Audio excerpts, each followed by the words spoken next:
नवरात्र शुरू होने से पहले घर से आज ही हटा दें ये 3 चीजें। माता लक्ष्मी होती हैं क्रोधित, घर में आने लगती है दरिद्रता। तो आइए दोस्तों जानते हैं आज के इस वीडियो में आखिर वह कौन सी 3 चीज है जो हमें नवरात्रि शुरू होने से पहले घर से तुरंत ही हटा देनी चाहिए। ये तो आपको पता ही है कि नवरात्रि के पर्व का इंतजार काफी बेसब्री से पूरे भारत में चल रहा है, क्योंकि इन दिनों में हम माता रानी का स्वागत करते हैं और व्रत रखते हैं। नवरात्रि का महापर्व बहुत ही शुभ और मंगलकारी माना जाता है। नवरात्रि के पूरे 9 दिन गंगा जल की हर एक बूंद की तरह पवित्र माने जाते हैं। यह शुभ समय भक्तों के जीवन में खुशियों की सौगात लेकर आता है। दोस्तों, आपको बता दें, 2023 में इस साल मां दुर्गा हाथी पर सवार होकर पृथ्वीलोक में पधारेंगे। शास्त्रों में वर्णित तथा मान्यताओं के अनुसार यदि शारदीय नवरात्रि पर यदि मां दुर्गा का आगमन उनकी वाहन सिंह नहीं बल्कि हाथी पर होगा, तो मान्यता है कि मां दुर्गा का हाथी पर सवार होकर आना बहुत ही शुभ और कल्याणकारी माना जाता है। जीवन सुखमय हो जाता है। भक्ति का भरपूर लाभ भक्तजनों को मिलता है। दोस्तों, इस बार नवरात्रि पूरे 9 दिनों तक मनाई जाएगी। एक भी दिन कम न ज्यादा पूरे 9 दिनों तक मनाई जाएगी। मां शेरावाली की विशेष रूप से पूजा आराधना की जाएगी। शारदीय नवरात्रि का महापर्व भी इस बार 2023 में 15 अक्टूबर से शुरू होकर 23 अक्टूबर सोमवार के दिन समाप्त होंगे। ऐसे में शारदीय नवरात्रि पर मां दुर्गा की कृपा पाने के लिए कलश स्थापना का शुभ मुहूर्त है। 15 अक्टूबर को दिन में 11:44 से दोपहर 12:30 तक कलश स्थापना का शुभ मुहूर्त रहेगा। मुहूर्त में की गई पूजा बहुत ही शुभ मानी जाती है। इससे समस्त देवी देवताओं की कृपा प्राप्त होती है और पूजा पाठ का फल कई लाख गुना प्राप्त होता है। ऐसे में नवरात्र आने से पहले घर से ये चीजें हटा देता है तो उसके घर में मां वैष्णो का होगा आगमन, मां लक्ष्मी का होगा वास, मां शेरों वाली आपकी झोली खुशियों से भर देंगी। इसीलिए नवरात्र आने से पहले घर से ये चीजें फौरन हटा दें। दोस्तों, आज हम कुछ ऐसी ही गलतियों के बारे में जानेंगे जो यदि आपके घर में भी होती है तो मां लक्ष्मी कभी नहीं करती। ऐसे घर में प्रवेश फिर चाहे आप कितनी ही पूजा पाठ कर लो, मां लक्ष्मी ऐसे घर में कभी नहीं आती। ऐसे घर से देवी देवता भी सदैव रहते हैं। नाराज दोस्तों, पूरी जानकारी के लिए इस वीडियो को अंत तक अवश्य देखें। सच्ची श्रद्धा से कमेंट बॉक्स में लिखें, हर हर महादेव, जय मां शेरावाली। दोस्तों, मां के लिए एक लायक तो बनता है। दोस्तों, सबसे पहले नवरात्रि के पहले मंदिर की अच्छी तरह से साफ सफाई कर लें। मंदिर के अंदर यदि पुरानी मालाएं हैं, टूटी फूटी मूर्तियां हैं, उसके साथ ही खाली माचिस के डिब्बे रखे हुए हैं तो उन्हें फेंक दें तथा टूटी मूर्ति को किसी नदी में प्रवाहित कर दें। घर में छोटे बच्चों को नवरात्रि का व्रत नहीं रखना चाहिए।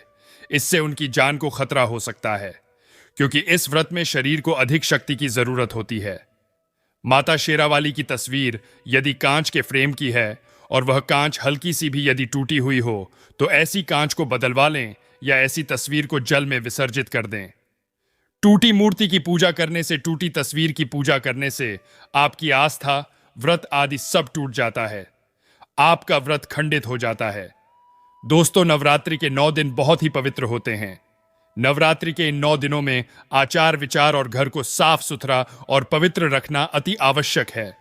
इसलिए नवरात्र के 9 दिनों में ब्रह्मचर्य का पालन किया जाता है और तामसिक भोजन ग्रहण नहीं किया जाता। नवरात्रि के 9 दिनों में माता रानी के इन दिनों में लोगों को प्याज, लहसुन, मांस, मदिरा और अंडे से दूर रहना चाहिए। अधिकतर भक्त इन नियमों का पालन भी करते हैं, किंतु वह गलती कर बैठते हैं। वह नवरात्र के 9 दिनों में अपने घर इन चीजों को रख लेते हैं। ऐसा भूलकर भी नहीं करना चाहिए। भागवत पुराण के अनुसार नवरात्रि के 9 दिनों तक माता रानी अपने भक्तों के घर में वास करती है। यदि आप भी चाहते हैं कि माता रानी आपके घर में वास करें तो आप अपने घर के वातावरण को पवित्र रखें और नवरात्र शुरू होने से पहले ही अपने घर से प्याज, लहसुन, मीट, अंडा और मदिरा को बाहर निकाल दें। अपने घर साफ रखें। इन वस्तुओं को घर से बाहर निकालने के पश्चात अपने घर में गंगा जल का छिड़काव अवश्य करें। भगवत गीता में भगवान कृष्ण कहते हैं, बगैर गंगा जल छिड़काव कोई भी मंगल कार्य सफल नहीं माना जाता। गंगा जल का छिड़काव स्वयं भगवत गीता में श्री कृष्ण ने बताया था। आपके घर में गंगा जल ना हो तो मार्केट से गौमूत्र ला सकते हैं और गौमूत्र लाकर आप गौमूत्र का अपने घर में छिड़काव करें। बस थोड़ा सा पानी में डाल लें, इससे आपका घर पवित्र हो जाएगा। घर में मौजूद नेगेटिव ऊर्जा भी नष्ट हो जाएगी। और जिस घर में वातावरण पवित्र होता है और नकारात्मक ऊर्जा नहीं होती, वह माता रानी का वार सदैव होता है। नवरात्रि के पहले आप अपने पूरे घर की अच्छी तरह से साफ सफाई कर लें। घर में जो भी फालतू सामान है, फटे पुराने कपड़े हैं, उन्हें बाहर निकाल दें। घर में बेकार पड़िया सामान नेगेटिव ऊर्जा लाता है, इसीलिए गंदगी बिल्कुल भी ना करें। धूप दीप जलाकर घर स्वच्छ रखें। दोस्तों, माता के आगमन के लिए घर का दरवाजा स्वच्छ होना चाहिए। इससे माता आकर्षित होती है और घर के द्वार में प्रवेश करती है। मां के आगमन के लिए द्वार को फूलों से सजाना चाहिए। दोस्तों, कई लोग ऐसे हैं जो माता रानी की चौकी कागज बिछाकर बनाते हैं, जो कि बिल्कुल गलत माना गया है। माता की चौकी के लिए आप नीचे लाल कपड़ा ही बिछाएं। काला कपड़ा और सफेद कपड़ा भूलकर भी नहीं बिछाना चाहिए। ध्यान रखें, लाल कपड़ा ही होना चाहिए। दोस्तों, यदि आपके घर में देवी देवताओं की खंडित मूर्तियां या फटा हुआ चित्र यदि हो, तो उसे किसी पवित्र नदी में विसर्जित कर दीजिए, क्योंकि ऐसी मूर्ति और चित्र दुर्भाग्य लाती है। देवी देवताओं की खंडित मूर्ति की पूजा ना करें और ना ही उन्हें घर में रखें, क्योंकि उन्हें घर में रखना बुरा माना जाता है। दोस्तों, वहीं अधिकतर लोग अपनी छत पर या अपने घर के मुख्य दरवाजे के आसपास कबाड़ इकट्ठा कर देते हैं। ऐसा करना अशुभ माना जाता है।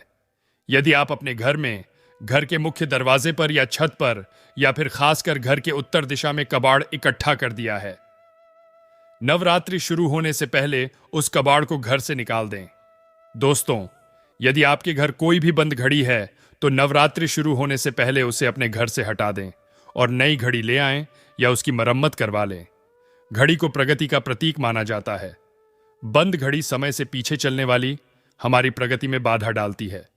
इसीलिए नवरात्रि शुरू होने से पहले ही आप बंद घड़ी को घर से बाहर निकाल दें। दोस्तों, यदि आपके घर के मंदिर में किसी भी तरह का कोई फालतू सामान रखा है, जैसे कि सड़े गले फूल, अगरबत्ती, धूप बत्ती के डिब्बे या माचिस आदि के डिब्बे, या कोई भी खाली पैकेट मंदिर में ना रखें, या फिर कोई फटी पुरानी धार्मिक पुस्तक या भगवान की कोई भी पुराने कपड़े जो फट गए, या मुकुटमाला जो खराब हो गई है, तो उन्हें आप जितना जल्दी हो सके अपने मंदिर से हटा दें। नवरात्रि से पहले आप अपने मंदिर की और मंदिर के आसपास की साफ सफाई अवश्य ही करें। तभी माता रानी की चौकी स्थापित करें। इसके साथ ही आप अपने धन रखने के स्थान की सफाई भी अवश्य करें, क्योंकि नवरात्रि के दौरान मां लक्ष्मी भी गृह प्रवेश करती है। धन रखने के स्थान पर किसी भी तरह का कोई भी फालतू सामान, टूटा हुआ सामान न रखें। धन रखने के स्थान को मंदिर की तरह ही साफ रखें। नवरात्रि के दौरान माता रानी की पूजा में कौडियों को शामिल करें। माता के साथ साथ रोजाना कौड़ी का भी पूजन करें। इसके पश्चात आप कौड़ी को धन रख के स्थान पर रख दें। ऐसा करने से बरकत सदैव होती है। यदि आपके पास पुराने जूते चप्पल इकट्ठे हो गए हैं, तो नवरात्र से पहले उन्हें घर से बाहर निकाल दें। पुराने जूते चप्पल की अशुभता के कारण ही घर में नेगेटिव ऊर्जा आती है और घर में अशांति और कलह का माहौल रहता है। नवरात्रि आने से पहले घर से मकड़ी का जाला निकालना ना भूलें। यदि जिस घर में जाला है, उस घर में माता रानी कभी वास नहीं करती। साथ ही साथ टूटे फूटे बर्तन यदि घर में पड़े हैं, या टूटा हुआ आईना भी यदि घर में हो, तो उसे भी निकाल दें। घर में टूटे फूटे बर्तन भी नहीं रखना चाहिए, इससे मां लक्ष्मी नाराज हो जाती है। अब हम जानते हैं नवरात्रों के दौरान क्या नहीं खाना चाहिए और क्या नहीं पीना चाहिए, और कौन सा फल खाने से व्रत संपूर्ण और सफल हो जाता है। दोस्तों, हमारे चैनल को सब्सक्राइब अवश्य करें और बेल आइकन को दबाना ना भूलें। तो आइए शुरू करते हैं। दोस्तों, नवरात्रि के दिन सेब अवश्य खाना चाहिए। शास्त्रों में बताया जाता है कि भगवान के भोग में सेब आदि अवश्य अर्पित किया जाता है। यदि आपका व्रत है तो आपको सेब अवश्य खाना चाहिए। केला, बबीता, तरबूज और मीठे अंगूर अवश्य खाना चाहिए। इन फलों से व्रतधारी को शक्ति मिलती है, व्रत संपूर्ण हो जाता है। शास्त्रों में बताया जाता है कि नवरात्रों के दिनों में सीताफल अवश्य खाना। सीताफल खाने से 10 ऐसी बीमारियां हैं जो खत्म हो जाती है। माना जाता है कि नवरात्रों के दिनों में सीताफल का घर में प्रवेश होना बड़ा ही शुभ माना गया है। सीताफल खाने से नवरात्रि का व्रत सफल हो जाता है, क्योंकि इसमें माता सीता का आशीर्वाद मिला हुआ होता है। नवरात्रि के दौरान इसे जो भी खाता है, उसे दुखों का सामना नहीं करना पड़ता। सीताफल आपको अवश्य खाना चाहिए। दोस्तों, नवरात्रों में व्रतधारी को डिब्बाबंद लस्सी, डिब्बाबंद जूस पीना, उसमें कई केमिकल मिले होते हैं जिसके कारण आपका व्रत टूट सकता है।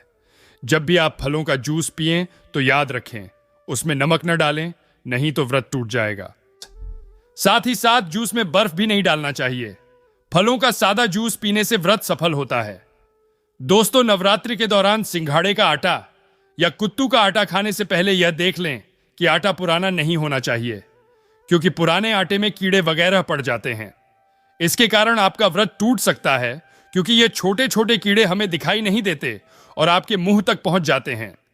ऐसा आटा खाना मतलब कीड़े मकोड़े का मांस खाने के बराबर माना गया है। दोस्तों, नवरात्रि के दौरान आप शाम के समय खाने में दही ले सकते हैं, आलू वगैरह खा सकते हैं, साबूदाने की टिकिया बनाकर खा सकते हैं, साबूदाने के और आलू के पापड़ भी खा सकते हैं। कई सब्जियां तो ऐसी हैं जो नवरात्रि के दौरान भोजन में शामिल हैं। इससे आपको एनर्जी मिलेगी और नवरात्रि के दौरान आप दूध पी सकते हैं, जो आपको ताकत देगा। चाय वगैरह भी पी सकते हैं, किंतु याद रहे उसमें नमक न डालें। एक बात का ध्यान रहे, व्रतधारी को पेट भर खाना यानी गले तक भोजन नहीं करना चाहिए, नहीं तो व्रत रखने का कोई भी फायदा नहीं होगा। थोड़ा थोड़ा खा सकते हैं। दोस्तों, नवरात्रि के 9 दिन आदिशक्ति मां दुर्गा को समर्पित होते हैं। नवरात्रि के 9 दिन माता के 9 अलग अलग स्वरूपों का पूजन किया जाता है। नवरात्रि के 9 दिनों में माता रानी को अलग अलग स्वरूप के हिसाब से अलग अलग भोग अर्पित किए जाते हैं। किंतु क्या आप जानते हैं, कुछ ऐसी वस्तु है जिन्हें नवरात्रि के दौरान भूलकर भी माता रानी को अर्पित नहीं करना चाहिए। यदि इन वस्तुओं को आप गलती से भी माता रानी को अर्पित कर देते हैं तो आपको व्रत और पूजन का पूर्ण लाभ नहीं होगा। इसीलिए माता रानी की प्राप्त करने के लिए आपको यह जानना अति आवश्यक है कि वह कौन सी ऐसी वस्तु है जो माता रानी के पूजन में भूलकर भी प्रयोग नहीं करना चाहिए। तो आइए मां का जयकारा लगाते हुए वीडियो को शुरू करते हैं। दोस्तों, नंबर 1, नवरात्रि के दौरान शादीशुदा महिलाओं को सफेद कपड़े पहनकर पूजा पाठ नहीं करना है। साथ ही साथ काले कपड़े भी नहीं पहनना चाहिए। इससे पूजा, व्रत आदि खंडित हो जाती है। माता की चौकी जब आप लगाए तो उसमें कागज नहीं लगाना चाहिए। माता की चौकी सदैव लाल कपड़ा बिछाकर ही बनाना चाहिए। सदैव याद रहे, नवरात्रों के 9 दिनों तक व्रतधारी को अपना आसन मां की चौकी के आगे ही लगाना चाहिए और वहीं पर आपको सोना चाहिए। मंदिर को नवरात्रों के दौरान अकेला नहीं छोड़ा जाता। बहुत ही अशुभ माना जाता है, जिससे दुर्गा माता नाराज हो जाती है और सदैव के लिए चली जाती है। दोस्तों, नंबर 2, नारियल हिंदू धर्म में नारियल को समृद्धि, धन और सम्मान का सूचक माना जाता है। नारियल को श्रीफल भी कहा जाता है। नारियल को सुख समृद्धि में वृद्धि करने वाला माना जाता है। नारियल तो हर मांगलिक कार्य में विशेष महत्व होता है। जैसे कि आप सभी जानते हैं कि माता रानी के कई मंदिरों में नारियल से बलि भी दी जाती है और माता रानी के पूजन में नारियल का प्रयोग हम सभी करते हैं। खासकर कलश की स्थापना नारियल रखकर ही की जाती है। माता रानी के पूजन में हम नारियल प्रयोग करते समय कुछ गलती करते हैं। दोस्तों, नारियल कई प्रकार के होते हैं, एक हरा दूसरा सूखा, जिसके अंदर पानी होता है। जिस नारियल के अंदर पानी होता है, माता रानी के पूजन में सदैव पानी वाला और जटा वाला नारियल ही प्रयोग करें। नारियल छटका हुआ टूटा हुआ नहीं होना चाहिए, क्योंकि साबुत नारियल ही पूर्ण और पवित्रता का प्रतीक होता है। साबुत नारियल ही सुख समृद्धि का प्रतीक होता है। नारियल को ही श्रीफल यानी कि मां लक्ष्मी का फल कहा जाता है। नवरात्रि में माता रानी के कलश की स्थापना करते समय जटा वाला यानी पानी वाला नारियल कलश पर स्थापित करना चाहिए। साथ ही यह ध्यान रखना चाहिए कि नारियल को सदैव कलश के ऊपर लेटाकर रखना चाहिए। कलश स्थापना करते समय कभी भी नारियल को खड़ा करके नहीं रखा जाता है। नारियल को सदैव लेटाकर कलश के ऊपर रखा जाता है। साथ ही नारियल को स्थापित करने से पहले आप नारियल को लाल कपड़े में लपेटकर उस पर रख दें और फिर लाल चुनरी उड़ाकर आप नारियल कलश के ऊपर स्थापित करें। शास्त्रों के अनुसार कलश के ऊपर जब सही तरीके से नारियल रखा जाता है और सही प्रकार का नारियल रखा जाता है, तभी ही व्रत और पूजन का पूर्ण फल प्राप्त होता है। यह भी ध्यान रहे कि महिलाएं माता रानी को नारियल अर्पित तो कर सकती है, किंतु कभी भी माता रानी के सामने नारियल को भूलकर भी ना तोड़े, क्योंकि नारियल के 20 रूप होते हैं और स्त्रियां बीज रूप से ही शिशु को जन्म देती हैं। इसलिए कभी भी महिलाओं को नारियल तोड़ना नहीं चाहिए। दोस्तों, नंबर 3, लौंग हम सभी माता रानी के पूजन में प्रयोग करते हैं, किंतु लौंग का प्रयोग करते समय एक बहुत बड़ी गलती कर बैठते हैं। सदैव ध्यान रखना चाहिए कि माता रानी को सदैव फूल वाली लौंग ही अर्पित करना चाहिए। जिस लौंग के ऊपर फूल नहीं होता या फिर जिस लौंग के पीछे लकड़ी की डंडी नहीं होती, उसको आप माता रानी के पूजन में भूलकर भी प्रयोग ना करें। फूल वाले लौंगों को ही पुण्य माना जाता है और रानी के पूजन में कोई भी अपूर्ण वस्तु, कोई भी खराब वस्तु या टूटे हुए अक्षत प्रयोग नहीं करना चाहिए। इसीलिए सदैव माता रानी के पूजन में फूल वाली लौंग का ही प्रयोग करें। दोस्तों, नंबर 4, तुलसी के पत्ते अर्पित नहीं करने चाहिए। मां दुर्गा के पूजन में तुलसी पत्ते का प्रयोग करना वर्जित माना जाता है। तुलसी पत्ते अलावा मामला भी माता रानी को अर्पित नहीं करना चाहिए। दूर्वा भगवान श्री गणेश अति प्रिय है। नवरात्रि में आप भगवान गणेश को दूर्वा अर्पित कर सकते हैं। भगवान विष्णु जी को तुलसी के पत्ते अवश्य अर्पित कर सकते हैं, किंतु माता रानी को भूलकर भी तुलसी के पत्ते या दूर्वा अर्पित न करें। माता रानी को सफेद फूल भी अर्पित न करें। माता रानी को सदैव लाल रंग के फूल अर्पित करने चाहिए। लाल रंग के फूल माता रानी को अति प्रिय है। खासकर माता को गुड़हल और कमल के फूल अति प्रिय हैं। शास्त्रों में बताया जाता है कि घर में माता रानी की 2 या 2 से अधिक फोटो नहीं होने चाहिए। इस बात का भी आप विशेष ध्यान रखें कि माता रानी के पूजन में कोई भी खंडित चीज प्रयोग न करें। खंडित चीज जैसे कि छटका हुआ या टूटा हुआ दीपक या फिर अटका हुआ कोई बर्तन। साथ ही यह भी ध्यान रहे कि लोहे के और प्लास्टिक के बर्तन आप माता रानी के पूजन में प्रयोग न करें, क्योंकि प्लास्टिक के चाइनीज बर्तन हड्डियों के पाउडर से मिलकर बनते हैं। ऐसा न करें। ऐसे बर्तनों को माता रानी के पूजन से सदैव दूर रखना चाहिए। माता रानी को जो पुष्प अर्पित कर रही है उन्हें सूंघते नहीं। सूंघे हुए फूल या गिरे हुए फूल या फिर मुरझाए हुए फूल माता को अर्पित ना करें। दोस्तों, नवरात्रि के अष्टमी और नवमी तिथि पर कन्या पूजन का विधान है। दोस्तों, वीडियो पसंद आई हो तो कमेंट बॉक्स में जय माता दी अवश्य लिखें। हे माता वैष्णो। जो भी भक्त कमेंट में जय माता दी लिखकर चैनल को सब्सक्राइब करेगा, उसके घर में सदैव कृपा दृष्टि बनाए रखना। धन्यवाद।